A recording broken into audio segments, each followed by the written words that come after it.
Bismillahirrahmanirrahim. Assalamualaikum warahmatullahi wabarakatuh. Malam hari ini kita akan membahas tentang rumah tangga super anti baper bersama Ustadz Aman Abdullah. Sebelum kajian dimulai, kita buka dengan baca tasmiyah bersama-sama. Bismillahirrahmanirrahim.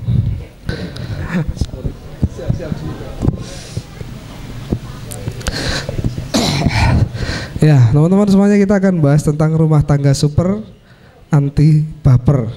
Wah, tapi sepertinya yang datang banyak wajah-wajah yang belum menikah. Nggak apa-apa, insya Allah, karena biasanya orang yang belum menikah itu juga baperan, gitu ya. Terutama yang akhwat ini biasanya ketemu polisi ditanya, "Mbak, kok nggak pakai helm?" "Nggak sayang sama helmnya," dijawabnya.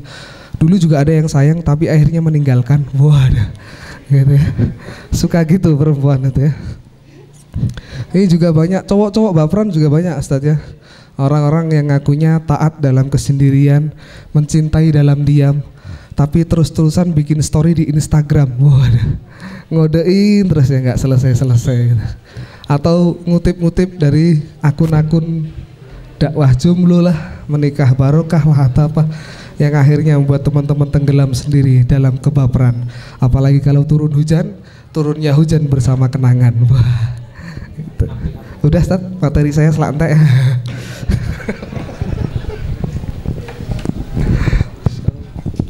Bismillahirrahmanirrahim. Assalamualaikum warahmatullahi wabarakatuh. Alhamdulillah, nahmaduhu wa nasta'inuhu wa nastaghfiruh wa na'udzu billahi min syururi anfusina wa sayyiati a'malina, may yahdihillahu fala mudilla lahu wa may yudlilhu fala hadiyalah. Asyhadu an la ilaha illallah wahdahu la syarika lah wa asyhadu anna Muhammadan abduhu wa rasuluhu la nabiyya wa rasula ba'dah. La haula wa la quwwata illa billah. Ikhwan, akhwat fillah, rahimani rahimakumullah, yang dirahmati Allah, disayangi Allah Subhanahu wa taala. Yang pertama dan yang utama tentu kita harus bersyukur ya sama Allah Subhanahu wa taala, karena atas limpahan nikmat Allah di antara hujan gerimis yang menimpa kita sekarang sebagai rahmat Allah, teman-teman dikuatkan untuk berangkat ke majelis ilmu. Ini salah satu karunia, namanya hidayah dan taufik. Baca posternya, ada pengajian di teras dakwah malam ini, namanya hidayah, dapat petunjuk ya, petunjuk ada sana, ada pengajian. Tapi ada yang bergerak dan tidak bergerak. Nah, yang bergerak itu namanya dapat taufik, kekuatan untuk melaksanakan, menjalankan hidayah Allah Subhanahu wa taala. Berarti teman-teman ini dapat hidayah dan taufik. Yang lainnya nggak dapat taufik, Ustadz. Ya memang, karena tidak diberi kekuatan untuk datang. Terus terhina dong, Ustadz? Tidak terhina, karena mereka bisa live streaming. Nah, ini masalahnya. Gara-gara sekarang canggih, jadi majelis taklim kadang-kadang udahlah dari rumah aja lah, dari kos-kosan live streaming. Padahal keberkahannya beda antara yang nonton di kamar dengan yang di majelis. Ya, datang ke sini tentu berkahnya beda. Yang di sana, yang di rumah nonton live streaming dapat ilmu tapi nggak dapat berkah. Apa berkah Pak Ustadz? Di antaranya diampuni dosa-dosanya di majelis taklim, ditinggikan derajatnya, ya. Kemudian dibangga-banggakan oleh Allah di hadapan penduduk langit. Nama kita disebut oleh Allah Subhanahu wa taala.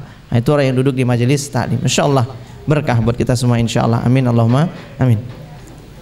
Salam dan salam semoga terlimpah curah kepada Rasulullah Muhammad sallallahu alaihi wasallam, keluarganya, para sahabatnya, kita semua mudah-mudahan dirahmati Allah, dan mudah-mudahan teman-teman yang lagi pada berdatangan sekarang ini dimudahkan Allah perjalanannya sampai ke sini, teras dakwah. Mas Lukman, malam ini kita bahas tentang rumah tangga super anti baper. Anti baper. Para jombloan, jomblowati, lebih tepat disebut, kalau katanya siapa kemarin itu ya, Mas Hendy Boni Pak ya? Bukan, Mas Kholidi. Mas Kholidi itu yang main film Ketika Cinta Bertasbih itu bilangnya, jangan disebut jomblo Ustadz, kasihan, singgelilah katanya gitu. Oke lah, tetap aja jomblo ya. Walaupun namanya singgelilah tetap jomblo, sama aja. Ya oke, nggak masalah. Kita sebut para singgelilah, atau saya lebih suka menyebutnya dengan bujangidin. Yang di sini kan pada bujangidin dan di sana bujangidah. Bukan ya? Apa kalau perempuan? bujangidah. Teman-teman semua, banyak yang belum nikah udah pada baperan. Ya, orang-orang yang belum nikah tuh mesti baper, pinginnya segera nikah. Emang mau apa nikah? Karena ternyata mesti gitu, pingin banget segera nikah. Habis pengajian di teras dakwah pekan lalu itu, saya nggak tahu anaknya udah datang atau belum ya. Tar lihat dulu mukanya ini, kayaknya belum datang. Terus datang ke sini mau konsultasi, ngebet pingin nikah, pokoknya saya pingin nikah Pak Ustadz. Umur berapa? 18 tahun Pak Ustadz. Ikhwan 14, ngebet banget.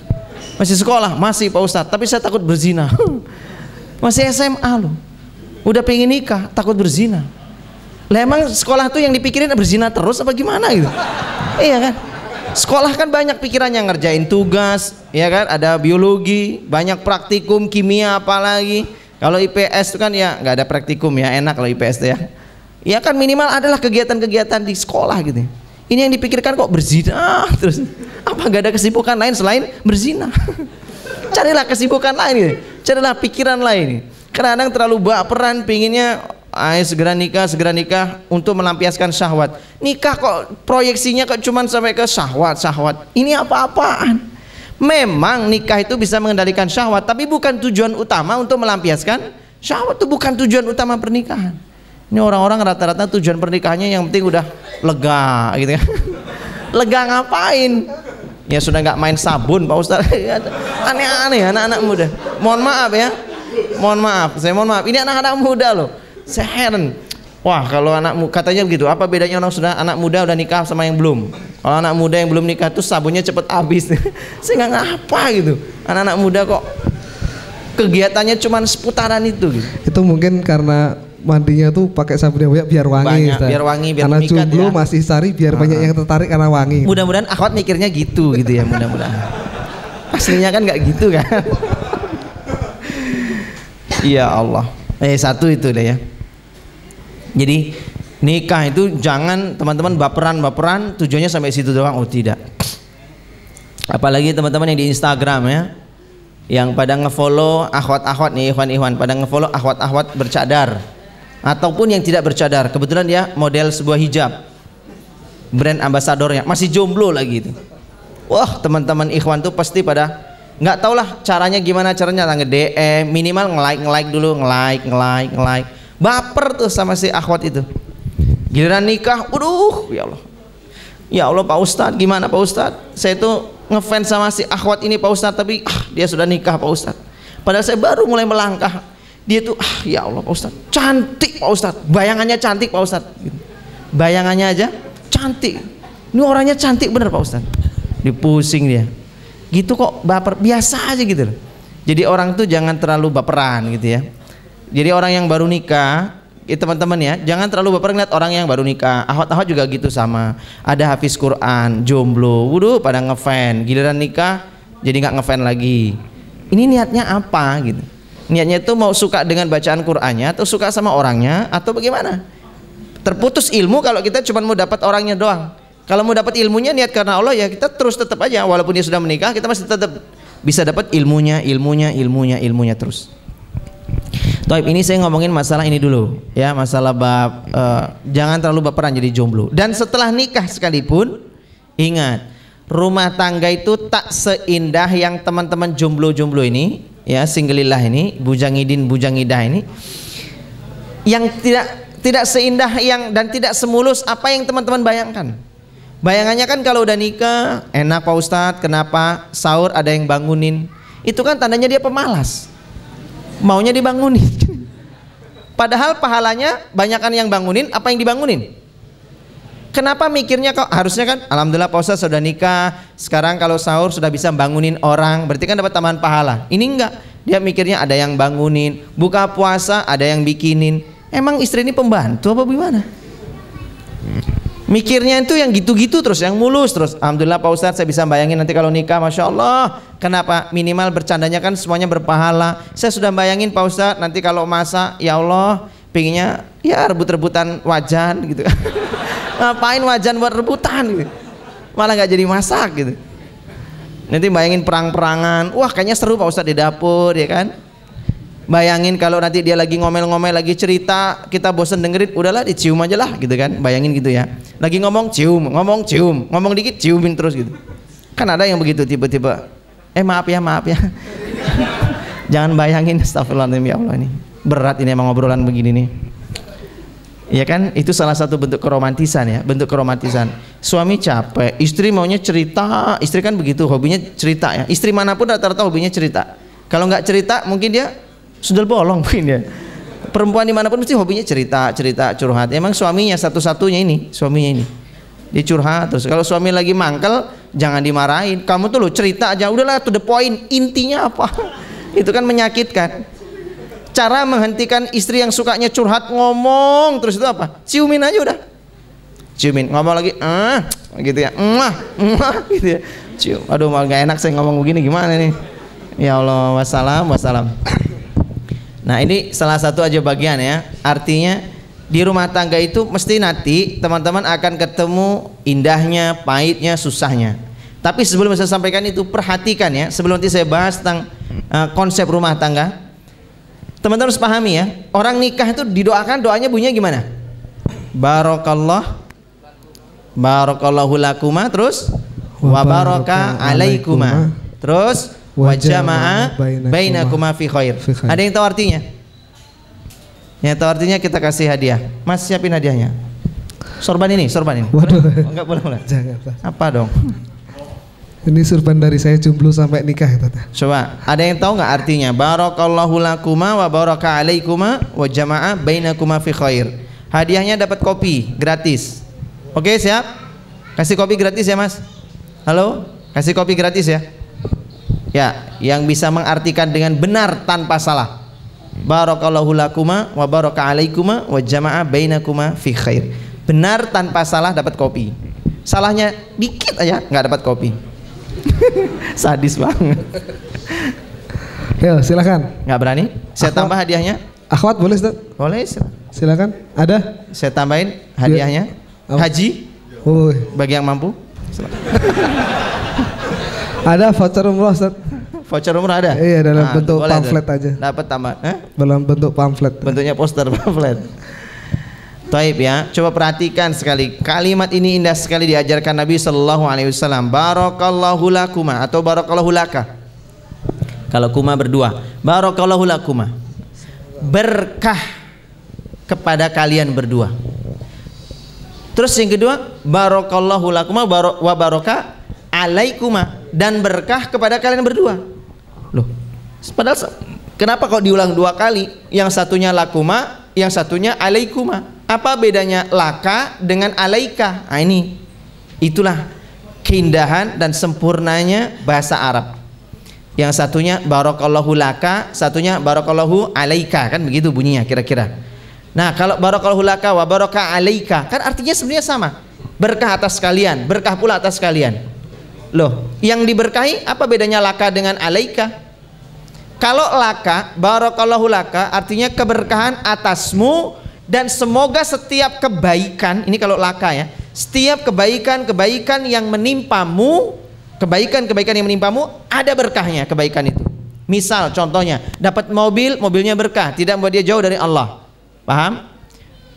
Setelah nikah dapat anak, anaknya tidak melalaikan, anak kebaikan, kesenangan maksudnya ya.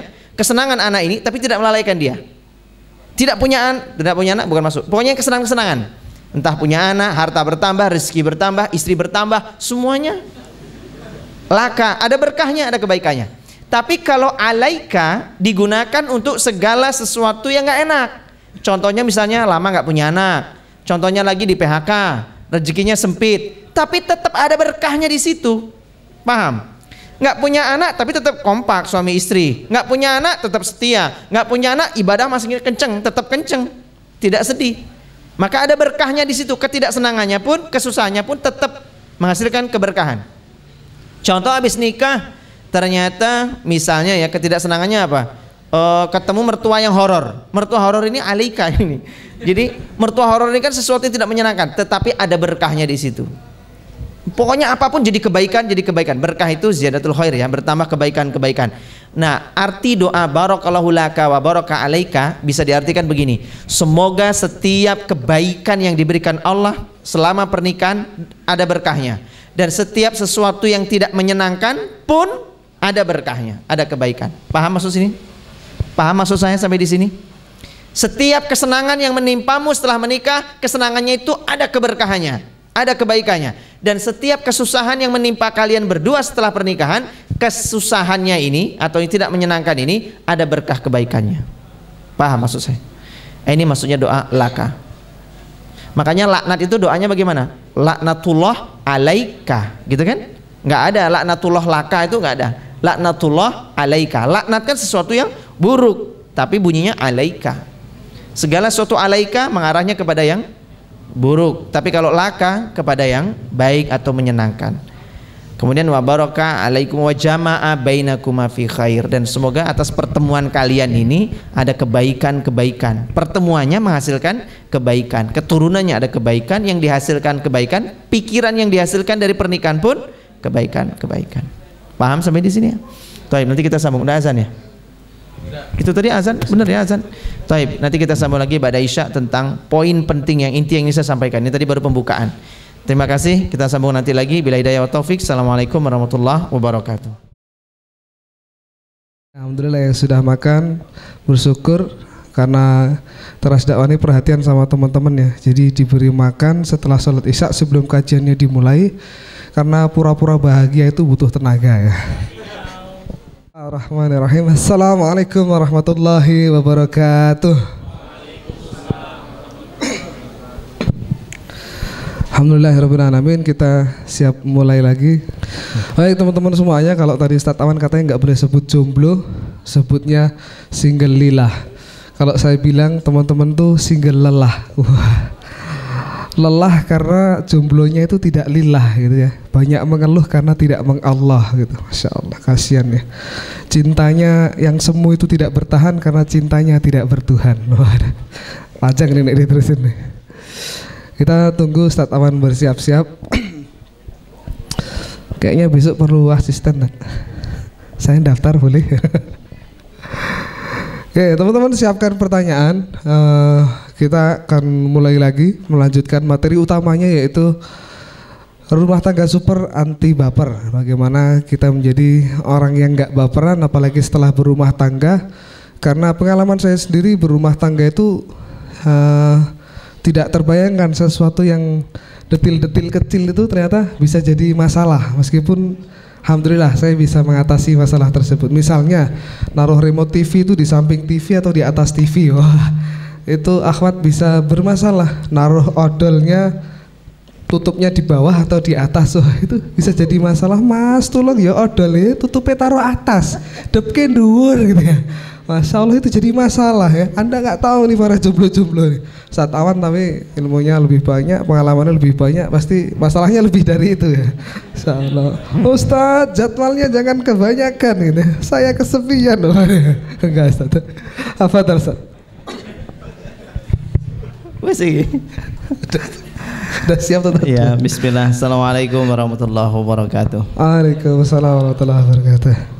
Di sesi yang kedua ini kita sambung lagi ya, bab mengenai rumah tangga yang super tadi insyaallah.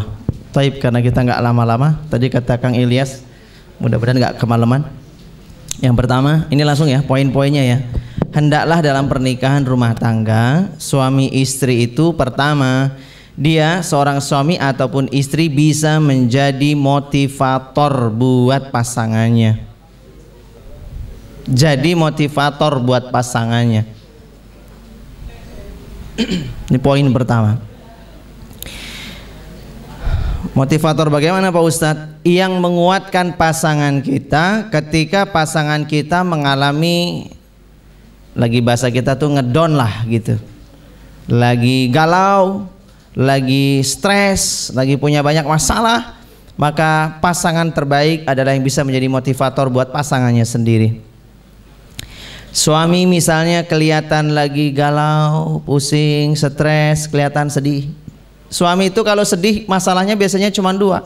Satu duit, nggak ada duit, ya kan? Yang kedua pengen nikah lagi, cuma itu aja. Galau deh, stres gitu kan, ngeliat istrinya kok bujuk galak gitu.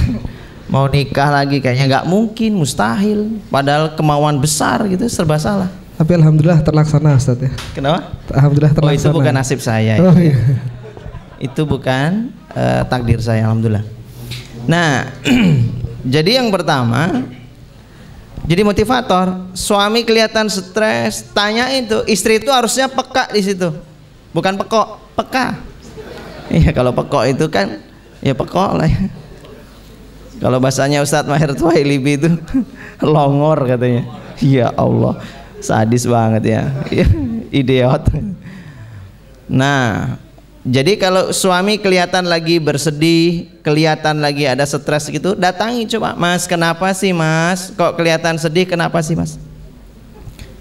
Dengarkan, perhatikan apa yang diucapkan suami. Suami kan rata-rata masalahnya seputaran duit aja, karena dia tahu tugas dia adalah memberi nafkah. Masalahnya paling seputar duit. Laki-laki. Ya sama yang kedua tadi, tapi nggak usah dibahas yang itu tadi. Kita bahas yang ini. Kata si suami apa? Kata suami, aduh, gimana ya Mi? Abi betul-betul lagi pailit sekarang, lagi nggak ada duit. Abi, sementara anak-anak kita belum sekolah, apa bayar SPP dan sebagainya. Kita nunggak sudah 1 bulan ini. Bulan ini masuk bulan kedua, Abi belum punya duit. Ya Allah Mi, gimana nasib kita kok ya gini-gini amat. Itu rata-rata laki-laki sedihnya begitu. Kata istri ini yang tauhidnya bagus, dia katakan, Bi, Masya Allah, istighfar, istighfar Mi. Masalah kita itu bukan karena gak bisa bayar SPP, bukan karena sempitnya rezeki, itu bukan masalah. Masalah itu kalau kita itu jauh dari Allah. Mau banyak duit bisa bayar SPP, tapi kalau kita jauh dari Allah itu masalah. Ya Allah Bi, astagfirullahaladzim, istighfar Bi, gitu mah gak usah jadi masalah. Bahkan aku tidak makan bersama pun gak masalah. Yang penting kita jangan sampai jauh dari Allah. Masya Allah. Suami dengar begitu langsung tenenonet tetot, gelegar, senang dia. Ya Allah, termotivasi langsung dia. Kan begitu kan? Pasti dia akan termotivasi seorang laki-laki. Kenapa? Ya Allah Rob, langsung dipeluk tuh pasti istrinya. Kamu bener nggak apa-apa? Nggak apa-apa, tapi ya jangan lama-lama lah Bi. Nggak apa-apa Bi gitu. Tenanglah, rezeki sudah Allah yang ngatur, rezeki tak akan tertukar. Ini lagi yang saya tulis ini tentang masalah konsep rezeki dalam pernikahan rumah tangga. Ya lagi mulai menulis karena 4 tahun saya pensiun nggak nulis buku. Sudah cukup lama sehingga baru nulis mulai lagi. Salah satunya tentang konsep tentang masalah rezeki. Rezeki itu, ini saya ngomong masalah rezeki sedikit ya. Rezeki itu adalah apa yang sudah kita pakai, apa yang sudah kita gunakan, itulah rezeki. Belum kita pakai, belum kita gunakan, meskipun itu hak milik kita, belum dianggap rezeki. Itu konsepnya. Sehingga Nabi SAW ditanya tentang masalah rezeki, kata Nabi, rezeki adalah apa yang sudah kau gunakan, yang sedang kau pergunakan, itulah dia rezeki. Contoh, Mas Lukman ini sudah akad nikah. Istri itu rezeki bukan? Halo? Ya, istri rezeki kan? Sudah akad nikah, baru selesai akad nikah. Selesai akad nikah. Maka tiba-tiba Mas Lukman senang, ya Allah, alhamdulillah, ya Allah, akhirnya berhasil aku nikah. Yes, yes, yes. Lagi senang gini, tahu-tahu jantungnya aku mati. Berarti ini misal, tapi kan nggak, masih hidup sekarang. Berarti rezeki istri itu belum rezekinya dia. Paham? Karena belum diapa-apain, dipakai belum, dipakai belum kan? Nah, ya begitulah. Hunna libasul lakum wa antum libasul lahun, kan pakaian. Saya beli tanah, umpama ya, beli tanah, saya bangun rumah, saya ngontrak, siap-siap mau pindah nih, baru jadi. Pas perjalanan berangkat tiba-tiba ada gempa dahsyat terjadi tanggal 26 Mei 2006. Pas gempa Jogja. Tiba-tiba 2006 itu. Karena pas nikah saya waktu itu. Wah, akhirnya tiba-tiba rumah itu hanya hancur rata. Rezeki bukan? Ya, belum rezeki. Padahal sudah saya beli tanahnya, saya bangun 4 lantai. Tapi kalau emang belum rezeki ya, belum. Padahal sudah punya saya semua itu, duit saya semua yang saya bangun pakai duit saya, bukan hasil korupsi, bukan pejabat. Nah, tapi kalau emang itu bukan rezeki ya, tetap walaupun itu sudah punya hak saya, bukan HGU loh. Bukan HGU, ini punya saya. Nah itu ini umpama loh ya. Umpama ya, walaupun itu HGU nggak masalah, yang penting siapa yang kerja di situ pribumi semua, bagi saya gitu. Saya nggak mau rewang saya orang asing-asing itu, saya nggak mau, ya kan. Masuk Pak Ustadz. Paham? Itu jadi salah satu masalah konsep rezeki. Jadi suami istri nggak usah terlalu galau. Istri gantian lah, misalnya istri yang galau, istri bersedih, kelihatan, tahu-tahu dia meleleh, nangis. Suami itu harus cepat respon. Nggak usah sebenke wae kena menang dewe. Nggak usah gitu, jangan. Sadis tuh suami gitu. Jangan. Datengin, pegang pundaknya atau pegang rambutnya, dibelai, tanyain, ada apa sih say? Ada apa sih Cin? Apa sih Mi? Apa sih Bun? Tanyain. Panggil kesayangannya apa, terserah lah. Apa sih, kenapa sih kok sedih, ada apa? Kata istrinya, Bi, aku tuh takut Abi tuh jangan-jangan kayaknya sekarang udah mulai nggak perhatian. Abi suka ya, lagi demen-demenan ya, puber kedua lagi ya, puber lagi gitu katanya. Enggak kok. Ah iya, paling sekarang nggak kayak dulu suka perhatian. Pasti gara-gara aku sekarang berlemak misalnya kan. Karena dia ngerasa aku tuh gimana ya Bi, sini gue udah banyak lemak, pipiku banyak lemak, pundakku banyak lemak, lemak kemana-mana gitu kan. Stres gitu kan, sedih. Perempuan kan begitu, sama lemak aja udah stres. Iya, perempuan tuh sama lemak aja udah stres. Coba aja cewek-cewek tuh kalau ketemu terus kita bilang, ih ya Allah tambah gemuk sekarang, udah langsung stres. Pertemuan itu adalah, iya, pertemuan itulah pertemuan yang paling menyakitkan dan tak akan terlupakan. Coba aja kalau mas-mas ikhwan ya, ada cewek cakep terus bilang gitu, iya Allah tambah gemuk, tambah endut, udah langsung dia ilfil sama antum, pasti ilfil, pasti. Bagi dia itu penghinaan. Tapi seorang suami harus bisa menenteramkan di sini. Gimana caranya Pak Ustadz? Jadi motivator buat istrinya. Mi, Abi itu nggak ada masalah. Kamu banyak lemak ini adalah bagi Abi karunia dari Allah Subhanahu Wa Taala. Karunia dari mana? Ngejek. Demi Allah bukan. Banyaknya lemak ini adalah keuntungan buat kita. Kenapa? Orang jadi nggak tahu kalau kita sedang krisis ekonomi. Iya kan? Karena engkau kelihatan masih gemuk, seger, ini bagus. Orang nggak tahu kalau kita sedang krisis. Tapi kalau kamu kurus, ini orang curiga kita lagi krisis ekonomi. Tetaplah bertahan dalam lemak ini. Biar orang nggak tahu kalau Abi lagi susah. Jadi Abi itu enggak, saya udah toh santai aja toh. Yang ku miliki, yang ku cari dari dirimu itu adalah apa yang dalam hatimu. Nah, begitu. Masalah lemak-lemak inilah ya tetaplah harus diberesin. Tapi ya jangan. Wah. Waduh. Waduh. Cowok juga berlemak ada loh. Masya Allah. Tapi alhamdulillah istri saya mau Ustaz. Masya Allah. Iya, mungkin dia waktu itu dia lagi nggak istikharah mungkin dia waktu itu. Enggak Ustaz, waktu itu saya nanya kok mau sama orang yang gendut gitu. Apa katanya enak kalau dipeluk anget. Iya, dipeluk anget katanya. Ya Allah, Masya Allah. Iya. Ini jangan dijadikan motivasi ya, yang cowok terus aku nemu rapopo gitu. Iya. Jangan, nggak enak. Saya bayanginnya kalau gemuk itu kalau mau pelukan langsung mendal gitu, tahu mendal? Toeng gitu langsung, malah nggak jadi pelukan. Saya ada slow motion kan, mendelep sih lama gitu baru balik. Mendelep dulu ya. Taib. Jadi harus bisa saling memotivasi. Ya, saling bisa menjadi motivator buat pasangannya. Bagaimana coba lihat ketika Nabi SAW, ini kita ambil beranjak dari kisah Nabi SAW. Ketika pulang dari Gua Hira, ketika turun wahyu pertama bertemu dengan malaikat Jibril alaihissalam. Ketakutan, ini sebelum turunnya wahyu, baru kedatangan pertama sudah ketakutan, ada makhluk besar, ya kan? Malaikat ngelihat malaikat, ketakutan, gemetaran, maka dia segera pulang. Sambil menggigil dia berucap kepada istrinya, ya istriku Khadijah, zamiluni zamiluni.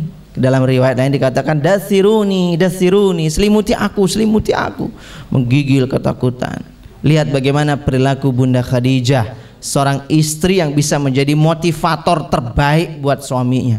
Langsung Rasulullah itu diselimuti Bunda Khadijah duduk di dekat kepala Rasulullah. Dalam riwayat itu ada pula yang meletakkan kepala Rasulullah di pangkuan Bunda Khadijah. Dibelai Rasulullah sambil berucap apa coba Bunda Khadijah? Wahai suamiku, sesungguhnya tenanglah engkau, karena sesungguhnya engkau ini orang yang menjaga silaturahim. Engkau mencintai anak-anak yatim, engkau pula suka bersedekah, berbuat baik kepada orang-orang miskin. Maka tak mungkin Allah itu akan berbuat yang buruk kepada engkau, gak mungkin. Allah pasti punya rencana baik. Dibilang begitu langsung tenanglah seketika, menggigilnya pun hilang. Nah, itulah seorang istri ya. Dia bisa memotivasi suaminya supaya dia tenang, tidak makin gusar dan sebagainya. Termasuk tadi misalnya suami gak ada duit lagi, ya dimotivasi lah, udahlah Bi, masalah rezeki ayo kita cari lagi, sambil kita berpikir mungkin kita banyak maksiat sehingga ditutup rezeki kita, ada dosa yang mungkin kita lupa atau perlu kita taubati, sadar atau kita mungkin tidak sadar, sudah yuk kita sama-sama taubat. Nah begitu. Jadi bukannya kowe iki jan, ya Allah wong lanang kok biyen masalahnya duit terus, apa ora iso ganti masalah sing lain? Kata si istri, apa nggak bisa ganti cari masalah yang lain? Masalah dari itu cuma seputaran duit. Sugih kapan duit itu masalah. Istri nggak boleh begitu. Menuntut yang di luar batas juga nggak boleh. Tenanglah, tenang. Suami istri itu konsepnya itu kalau pingin bahagia, pingin tentram, pingin dibuka rezekinya itu harus akur. Kalau sering cekcok itu sempit rezekinya. Pasti nggak mungkin tidak. Suami istri itu pokoknya akur. Harus itu. Makanya saya kalau sama istri lagi ada apa ya, ketidakcocokan sesuatu itu, bahasanya tuh kalau lagi ribut itu nggak akan lebih dari 1 jam, pasti langsung akur lagi insya Allah. Kenapa? Yang kami ingat adalah syaitan. Selalu saya ingat itu adalah syaitan. Kenapa? Ketika kami lagi ribut, setan berarti sedang tertawa melihat kami ribut. Nah tertawanya itulah membuat kami sakit hati. Kami nggak mau ditertawakan oleh setan. Nah, oleh karena itu kami harus akur lagi. Cin, maafin Mas ya, meskipun kamu yang salah, Mas minta maaf. Enggak Mas yang salah, tapi aku juga memaafkan. Wah, saling memaafkan, sudah akur. Setan rasakan loh, bersedih kau sekarang. Kenapa? Kami sudah akur lagi. Teletabis, pelukan itu ya, teletabis. Sudah kita bahagia lagi, setan bersedih. Sudah selesai. Simple masalah itu. Asal kita ingat setan, ingat Allah, ingat setan. Seputar itu, ingat surga, ingat neraka. Insya Allah buat kita akan terjaga. Satu tadi ya, suami istri harus bisa menjadi motivator terbaik. Kalau ada pasangannya berkeluh kesah, ajari nih. Di antara kita mungkin ada tuh ya, punya pasangan yang hobinya berkeluh kesah ya. Kalau ada, yang perlu dijaga itu 2, terutama yang perlu dijaga itu 2. Apa itu? Sholat dan sedekah. Karena itu 2 hal yang bisa menceraikan seseorang dari berkeluh kesah. Ada di surat Al-Ma'arij, surat ke-70. Ayat 19 sampai ayat ke 26-27 lah kira-kira. Mulainya ayat 19. Posisi surat ini di ayat ini di sebelah kanan agak ke atas baris keempat 5, 6, 7. Kok hafal Ustaz? Baru baca. A'udzubillahi minasyaitonirrajim.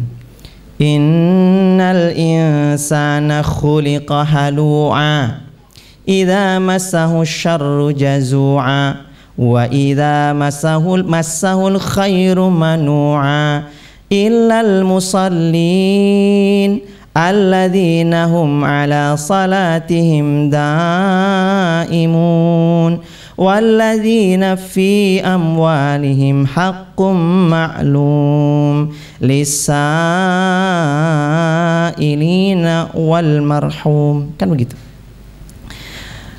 Innal insana khuliqa halu'a, manusia itu kan diciptakan berkeluh kesah. Kalau dapat idza masahu syarru, kalau dapat kesusahan, keburukan, jazu'a. Apa jazu'a? Ya tadi itu berkeluh kesah, drimimil, protes dan sebagainya. Kalau dapat masaul khairu, dapat kebaikan, pelit, berbuat kikir dia. Maka kata Allah, ilal musallin, yang gak akan melakukan itu tuh kecuali orang-orang yang sholat. Alladzina hum, ini kuncinya di sini. Alladzina hum ala sholatihim daimun. Mereka yang daimun, sholatnya itu konsisten, terjaga, tidak ngelukro. Pas lagi susah berkeluh kesah jadi malas sholat. Percayalah, kalau bertahan dia sholat, keluh kesahnya nanti akan hilang. Orang tuh kalau lagi berkeluh kesah, lagi punya banyak masalah, umumnya rata-rata jadi malas sholat. Bergeraknya sholat pun jadi malas. Padahal untuk membuang ini harus rajin sholat. Kalau rajin sholat, maka di situ Allah berikan dia cahaya. Kalau sudah dapat cahaya itu, maka terbuanglah nanti keluh kesahnya. Kenapa? Keluh kesah itu kan karena buntu. Tapi kalau udah ketemu ide, maka hilang keluh kesah, bangkit semangat lagi. Pasti gak mungkin tidak. Maka jagalah sholat, karena sholat itu pemutus pula dari keluh kesah. Waladina fi amwalihim, dan mereka orang-orang yang dari hartanya haqqum maklum. Kalau dapat rezeki langsung dia sisihkan tuh. Langsung dapat rezeki langsung mikir 2,5% untuk sedekah, 2,5% untuk sedekah, untuk zakat. Dia pokoknya setiap dapat rezeki langsung yang dia pikirkan berapa yang harus saya keluarkan buat sedekah. Dia tidak pernah mikirkan langsung pakai habis brol gitu, tidak. Selalu berpikir sedikitnya rezeki yang dia dapat sekalipun, walau kelihatannya sedikit, tapi dia selalu nyisihkan untuk sedekah, untuk orang-orang lisailin, untuk orang-orang yang sukanya meminta ataupun yang wal marhum mengharamkan dirinya meminta-minta. Jadi kepada pengemis yang meminta, bukan orang pengemis, kepada orang miskin yang meminta ataupun yang tidak meminta. Nah ini dia pencerai atau pemutusnya antara sifat keluh kesah dengan diri kita. Taib yang kedua, suami istri itu hendaklah bisa menjadi mufti. Kalau pertama tadi motivator, yang kedua mufti. Suami istri harus bisa menjadi mufti. Bil khusus suami harus bisa menjadi mufti. Apa mufti Pak Ustadz? Mufti itu adalah orang yang memberikan fatwa, petunjuk jalan, itu mufti. Ya, jalan keluar, mufti. Dan dia sebagai solusi, mufti ini solusi, punya masalah. Kata istrinya misalnya, Mas, ya, aku nih gimana ya, sholat gak ya? Lah kenapa? Aku nih kan lagi hamil, tapi udah ngeflek. Ini statusnya bagaimana ya? Hamilku kan baru 6 bulan. Ini kalau udah ngeflek ini kira-kira aku sholat apa enggak sholat ya? Bingung, keluar darah, ngeflek gitu. Nanti insya Allah teman-teman paham lah itu ya, istilah flek itu paham. Kalau sekarang mungkin belum paham. Nanti akan ketemu darah ngeflek, keluar bercak sedikit, akan paham. Waduh gimana ya? Yuk kamu tanyalah sama ustazah siapa gitu, sama ustadz.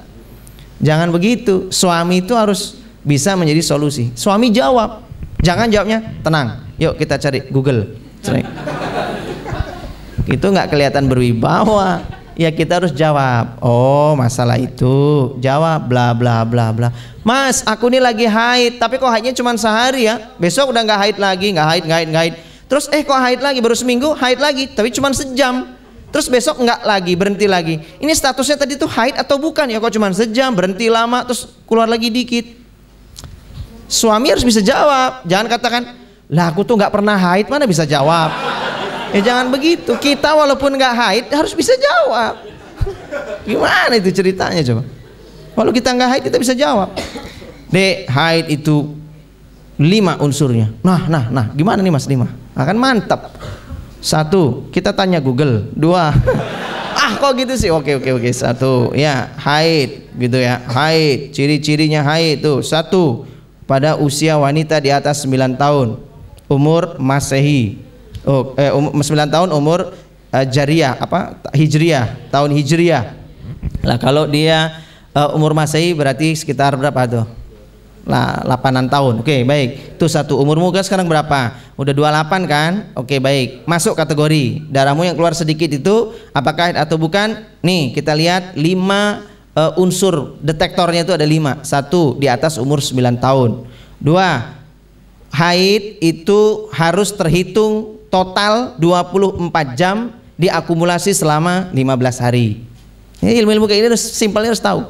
15 hari. Jadi kalau sekarang sejam, besok berhenti, 2 hari lagi muncul lagi, sejam lagi. Pokoknya selama 15 hari di total, diakumulasi. Ada nggak 24 jam? Kalau total 24 jam berarti darah yang sedikit kemarin haid. Kalau nggak nyampe 24 jam berarti bukan haid. Belum cukup, masih ada lagi. Apa? Haid tidak boleh lebih dari 15 hari. Kalau lebih dari 15 hari sisanya berarti apa?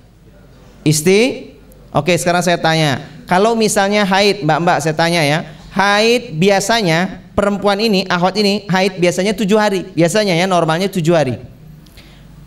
Sampai hari ke-8 kok masih haid, masih keluar darah. Hari ke-9 masih keluar darah. Sampai hari ke-15 masih keluar darah. Hari ke-16 nya masih keluar darah. Nah pertanyaannya adalah, Darah istihadhahnya berapa hari? Darah haidnya berapa hari? Istihadhahnya berapa hari? Istihadhah itu darah penyakit. Berapa? Iya, salah. Kan biasanya berapa tadi? 7 hari. Kok ini sampai 16 hari? Oh, berarti hari ke-8 sampai hari ke-16 itu namanya darah istihadhah. Bisa dipahami nih? Apalagi karakter yang keempatnya, haid itu harus diawali dengan masa suci 15 hari sebelumnya. Sebelumnya itu harus masa suci 15 hari. 15 hari masa suci. Dan yang terakhir, yang kelima, haid itu tidak diawali dengan wiladah atau persalinan, babaran, melahirkan, mana, brojot. Nah, kalau dia pertamanya kok dia tahu-tahu habis baru melahirkan kok keluar darah, itu nifas namanya, betul? Itu jelas itu. Haid itu harus ada jarak. Pokoknya nggak ada awalnya tuh, nggak ada inilah. Artinya nggak ada persalinannya sebelumnya. Gitu. Itu baru disebut dengan darah haid. Taib ya. Jadi kayak gini nih harus tahu suami itu kan nanti ditanya sama istri. Gitu. Apalagi istrinya 2, 3, nanyanya beda-beda. Gimana coba jawabnya? Betul? Nah, itulah dia syaratnya poligami, harus tahu ilmu. Yang kecil-kecil begini harus tahu ilmu. Makanya 4 istri pun, ayo tanya apa aja, siap. Nah, kan begitu. Tanya. Satu aja nanya, kita nggak bisa jawab. Nah, ini berarti nggak cocok dia jadi imam. Ini contoh. Maka dia harus bisa menjadi mufti. Nggak cuman laki-laki ya, istri juga begitu sama, pemberi fatwa petunjuk. Coba perhatikan ketika kisah Hudaibiyah, perjanjian Hudaibiyah. Ketika perjanjian Hudaibiyah, Rasulullah, singkat ceritanya kan, para sahabat dihadang, nggak boleh berangkat haji ke Mekah, kan begitu ya, tertahan di Hudaibiyah. Berdasarkan hasil perjanjian, umat Islam harus balik lagi. Padahal Rasul sudah ngambil mikot. Bagaimana nih statusnya? Sudah pakai baju ihram. Bagaimana ini, kan bingung. Tapi Rasul sudah menyetujui dan Rasul akhirnya memutuskan batal haji, nggak apa-apa, ngalah. Sahabat nggak nerima.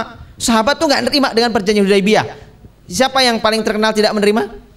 Nama sahabatnya Umar bin Khattab. Sampai dia marah, sampai Rasul kan menulis coretan tulisan Bismillah itu kan dicoret itu kan. Sampai Umar tuh marah, kok kita ngalah? Kita ini kok ngalah terus. Dipersekusi kok ngalah. Berita bohong kok ngalah gitu. Nah, kok ngalah? Kita nggak harus ngalah. Sekarang kita harus menang, kata Umar bin Khattab. Sabar. Kita tunggu komando ulama, gitu aja lah bahasanya. Kan gitu kan? Nah, maka kata Rasulullah, tenanglah, sabarlah. Kemudian turun perintah Allah lewat malaikat Jibril kepada Rasulullah, diperintahkan dari Allah karena mau pulang kan, maka disuruh menyembelih hewan kurban, hadiu, hewan kurban. Dan karena itu berhaji kan, hewan kurban, plus disuruh tahalul supaya nanti lepas ihramnya, bebas ngapa-ngapain lagi kan, bebas. Kalau pas ihram kan banyak larangannya, nggak boleh ini, nggak boleh itu. Maka sahabat diperintahkan Rasul untuk nyembelih hewan kurban yang nggak mau, disuruh tahalul pada nggak mau, pada duduk, pada jengkel gitu loh, mangkel dengan perjanjian Hudaibiyah yang tidak adil ini. Maka Rasul bersedih, ini sahabat kenapa kok nggak ada yang manut sama saya? Aku ini nabi tapi mereka sudah tidak mau nurut lagi. Maka pulang ke tenda, Rasul ngadu sama siapa? Ummu Salamah, istri Nabi yang dinikahi di umur 29 tahun. Janda umur 29 tahun. Ini yang belum saya dapat. Ya. Waduh, kok begini kesimpulannya ya? Ini bukan kesimpulan, ini intermezzo. Nah, kemudian sampailah di situ di tenda, cerita sama Ummu Salamah. Lihat, perhatikan, Ummu Salamah sebagai mufti di sini ceritanya ya. Sebagai pemberi nasihat terbaik. Kata para ulama yang begitu. Maka kata Ummu Salamah, wahai Nabi Allah, suamiku, aku punya nasihat, aku punya saran. Kalau kamu berkenan, aku akan sampaikan. Kata Rasul, silakan sampaikan wahai Ummu Salamah. Apakah kau punya ide, punya saran atas masalahku ini?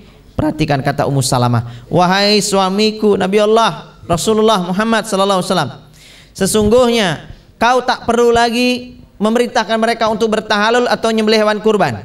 Cukup engkau keluar dari tenda tanpa mengucapkan kalimat dan kata-kata sepatah kata pun, jangan kau bicara dengan siapapun di antara mereka. Kau sembelih untamu lalu kau bertahalullah sendirian. Maka Rasul melaksanakan sarannya Ummu Salamah. Keluar, diam, nggak ada ngomong-ngomong, nggak, diam. Sahabat cuma ngeliatin aja. Apa yang dilakukan Rasulullah? Rasul pun nyembelih unta. Dia garap dewe, dikerjakan sendiri. Kalau emang unta itu kan emang nyembelihnya sendiri ya, karena nyembelih unta itu kan satu-satunya hewan dalam Islam yang disembelih dalam posisi berdiri. Jadi kalau nyembelih unta itu jangan diperebahkan ya, enggak. Unta itu berdiri. Dan kalau hewan-hewan kan dipotong sini ya disembelih ya. Kalau unta mana? Sini ya, agak-agak ya, bagian sini. Kalau kita kan sini ya, ayam atau apa kan sini. Mas kalau disembelih sebelah mananya? Nah kalau unta itu sini, pangkal sini. Maka disembret lagi berdiri, sembret begitu kira-kira. Nah, terputuslah itu. Kemudian Rasul setelah itu bertahalul atas dirinya. Sejak itu baru sahabat akhirnya mengikuti apa yang dilakukan Rasulullah. Mereka berebutan menyembelih hewannya masing-masing dan rebutan untuk cukur rambut, tahalul. Suami istri harus bisa saling memberikan nasihat, petunjuk kebenaran. Ya, bisa saling memberi nasihat, itu penting sekali. Watawassaw bil haq, watawassaw bis sabr. Kenapa kalau nggak ada itu di rumah tangga? Ya, innal insana lafi khusrin. Semua orang itu rugi. Rumah tangga juga rugi kalau terlepas dari nasihat menasihati. Kemudian yang ketiga, dalam pernikahan rumah tangga hendaklah harus ada yang namanya itu penghiburan. Suami harus bisa menjadi hiburan terbaik buat istri, istri pun menjadi hiburan terbaik buat suami. Ingat ya, hiburan. Jangan sampai dalam pernikahan rumah tangga suami itu menjadi momok buat istri dan sebaliknya. Apalagi istri dilihat suami malah kayak banteng. Jangan sampai. Oh jangan pilih dia. Jangan pilih istri yang seperti banteng. Apa maksudnya ya? Ya, karena yang diatur bukan cuma suaminya yang diatur, suami orang juga diatur. Betul apa betul? Iya, mendingan duda bebas daripada menikah tapi diatur janda. Janda yang bersifat seperti banteng. Iki dong pora. Anda cerdas. Lanjut Ustaz, lanjut. Kita diawasi tadi. Diawasi, nggak apa-apa. Masa saya Ustadz lucu begini ditangkap kan aneh gitu. Ustadz tuh yang galak-galak ditangkap tuh wajar. Masa ngomongin jomblo ditangkap kan parah banget. Nggak ditangkap Ustadz, cuma dipersekusi dan nggak boleh siaran lagi ya. Nggak boleh siaran lagi, nggak apa-apa, saya masih bisa live streaming. Masuk Ustadz. Sampai mana tadi ya? Penghiburan. Maka seperti banteng orang mas. Kalau istri bersedih hiburan terbaik suami, suami istri sama sebaliknya juga. Maka suami di sini harus peka banget. Ngelihat istri kelihatan lagi bersedih, tanyain. Karena emang lagi bete, kelihatan kan? Mungkin istri kan lagi capek, bete, nggak boleh kerja kan? Sehingga di rumah pokoknya kerjanya cuman, maksudnya nggak boleh kerja keluar. Kerjanya pokoknya cuman ngatur urusan rumah tangga, masak, ngurus anak dan sebagainya. Kadang-kadang kita harus paham, itu jenuh. Maka kita harus paham. Cin, ayolah, apa? Temenin Mas Awan yuk, misalnya gitu. Ini contoh, ini bukan saya loh ya. Ini cuma saya pinjam nama saya sendiri. Gitu ya. Cin, ayolah kita hiburan, jalan-jalan yuk, temenin Mas Awan yuk. Kita tuh pengen ngajak dia, tapi bahasanya seolah-olah temenin Mas Awan jalan-jalan yuk. Gitu. Mau ngapain Mas? Ya cari hiburan lah. Mas juga pengen berhibur. Padahal sebenarnya kita tahu kita tuh nggak butuh hiburan. Dia yang butuh hiburan. Tapi kita ngomong, Mas tuh kayaknya butuh hiburan. Yuk. Oh jangan belanja, ente-ente ini jangan, itu kebodohan seorang suami itu ya. Itu kebodohan dan kekonyolan itu. Jangan ajak belanja, bunuh diri antum itu. Jalan-jalan yuk. Jadi bisa hiburan. Kata istrinya, lah Mas tuh sibuk banget sih. Udahlah sini aja lah. Kenapa sih kok di sini? Udahlah Mas sini aja toh, nggak usah kemana-mana. Ayo toh Mas tuh butuh hiburan. Mas juga ngeliat kamu kayaknya butuh hiburan. Mas, kamu di sini Mas, di sebelahku. Aku ngeliatin mukamu tuh sudah terhibur. Kata suami, alhamdulillah penghematan ya Allah. Alhamdulillah penghematan. Ya Mas yuk, delok-delokan yuk gitu kan. Suami ngeliatin istri, istri ngeliatin. Yuk kita sekarang lomba. Apa itu? Kita lihat-lihatan. Siapa yang berepes duluan, dia yang kalah. Kita coret mukanya. Setuju? Oke. Nah gitu kan. Nah, melek-melekan jangan kedip loh ya. Oke. Nah itu udah jadi hiburan. Begitu udah jadi hiburan. Siapa yang kedip, dia yang kalah. Bertahan. So, kita kan set kan dia otomatis kedip dia tak coret, kasih kumis mukanya istri kan. Ya gitulah hiburan. Suami istri itu bisa jadi hiburan, pokoknya apapun jadi hiburan, demi Allah ya. Kalau suami betul-betul menjadikan istri itu hiburan terbaik dia, selesai sudah dia, jadilah itu rumah tangga harmonis pasti. Tapi kalau dia masih harus mencari-cari hiburan lain dengan cara apa? Medsosan, kemudian dia chattingan dengan akhwat lain atau istri orang itu lebih bahagia, itu tanda rumah tangga itu pasti bermasalah. Rumah tangga itu bahagianya itu kalau dia chattingan sama istrinya. Saya itu mohon maaf ya, ini saya pribadi mohon maaf ini ya, ada seorang perempuan kok galak sama saya itu. Galaknya itu pingin jadi istri ketiga tapi kok galak gitu, mintanya itu galak. Mas Awan, tolong saya Mas Awan, katanya niat nolong janda. Nah, kalau Mas Awan memang niatnya nolong janda karena Allah, tolonglah saya, jadikan saya istrinya Mas Awan yang ketiga. Tolong Mas Awan jawab segera, jangan pakai lama. Ya Allah, galak temen gitu ya. Kok buru? Saya nggak bisa buru-buru Mbak. Ya udah ditunggu sebentar, saya tunggu ya Ustadz ya. Silakan istikharah, saya tunggu segera jawabannya kalau istikharah. Iki wong kok to the point amat gitu ya, nggak ada alus-alusnya gitu. Saya bukan tipe suami yang kayak gitu terus tak nikmati gitu ya untuk chattingan. Kan bisa aja laki-laki, wah ada yang seneng nih, ada yang ngefan nih gitu ya, terus dia akhirnya chattingan, nanya-nanya, iseng-iseng segala macam. Oh saya nggak mau begitu. Saya malah gitu, sorry ya Mbak, saya nggak mau. Kalau mau ke istri saya udahlah, ngapain ke saya? Istri saya tuh welcome, istri saya kok, dengan siapapun silahkan. Nanti kalau ada apa-apa juga sama istri saya, nggak usah sama saya. Ngapain sama saya? Kalau saya setuju, istri nggak setuju, tetap nggak akan saya lakukan kok. Ke istri dulu. Kalau istri setuju sama saya, urusan gampang itu. Tapi tampaknya dia nggak berani sama istri saya. Oh, istri saya bukan horor kok gitu. Begitulah suami istri, maksud saya. Seperti apapun godaan di depan kita itu, jangan sampai kita tergoda. Walaupun istri itu mohon maaf ya, walaupun istri ngizinkan poligami, jangan coba-coba mas terus chattingan seenak-enaknya, buka-buka, nyari-nyari sendiri, ya-yaan, ngopo mau lanang kok ya-yaan. Wah, pecicilan gue ya bahasanya ya. Nggak usah pecicilan begitulah. Kalaupun emang dia diizinkan poligami, emang diizinkan, biarlah istri nyarikan dan sebagainya. Tapi ya perempuan-perempuan juga tolonglah ya, jangan terus ya jangan sampai kayak perempuan tadi. Kalau emang Ustadz niatnya karena Allah, terimalah saya Pak Ustadz, saya janda, saya gadis umur 44 tahun, belum nikah, belum pernah merasakan pernikahan, dan saya tidak cantik, badan juga gemuk, pendek. Kalau emang karena Allah, harusnya saya diterima dong Pak Ustadz. Ya Allah, kalau emang karena Allah, ngapain jauh-jauh saya nikah sama Mbak? Sebelah saya ada tetangga umur 86 tahun. Ngapain saya milih Mbak? Kan begitu kan? Cuman saya tuh mikirnya apa? Nikah dengan saya, nenek-nenek umur 86 tahun, apa enggak malam pertamanya stres dia? Dia yang stres bukan saya, dia yang stres. Bisa jadi itu malam pertama dan malam terakhir. Kan gitu. Yo mbok mikir gitu loh. Saya nggak pengen malam pertama terjadi pembunuhan. Masya Allah. Yuk mikir gitu loh. Udahlah tanya jawab.